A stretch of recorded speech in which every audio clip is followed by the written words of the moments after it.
మకర దీప పూజకి ముందు అయ్యప్ప స్వామి బంగారు ఆభరణాల పెట్టెను పందల రాజ్యం నుండి శబరిమలకు తీసుకువెళ్లేటప్పుడు ఆకాశంలో ఆభరణాల పెట్టెకు మార్గదర్శిగా గరుడు వెళ్లడం అనేది ఆశ్చర్యకరమైన విషయం. అయ్యప్ప యొక్క ప్రత్యేక అంశం బ్రహ్మచర్యాన్ని పాటించి వచ్చే భక్తులను అనుగ్రహించడం. అందుచేత 10 సంవత్సరాలు దాటిన ఆడపిల్లలు, 50 సంవత్సరాలలోపు మహిళలు అయ్యప్ప దర్శనం కోసం శబరిమలకు వెళ్లకూడదు.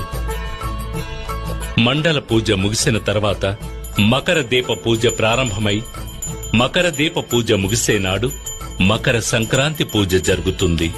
ఆ సమయంలో తనని దర్శించుకోవడానికి వచ్చే భక్తులకు ఆకాశంలో ఉత్తర నక్షత్రముగా స్వామి అయ్యప్ప కనిపిస్తాడు. భక్తులు శబరిమలపై ప్రసాదంగా అమ్మబడే అరవణ పాయసం, అప్పాలు, నెయ్యి మొదలైనవి తీసుకుని తిరిగి పంపానదిని చేరుకుని తర్వాత తమ ఇళ్లకు వెళ్లిపోతారు. తమ ఇంటిలో తాము తీసుకువచ్చిన పూజా సామగ్రిని పూజ గదిలో పెట్టి అయ్యప్పని మనసారా ప్రార్థించి గురుస్వామి సహాయంతో మాలను తీసివేసి దీక్షను ముగిస్తారు. స్వామియే శరణమయ్యప్ప.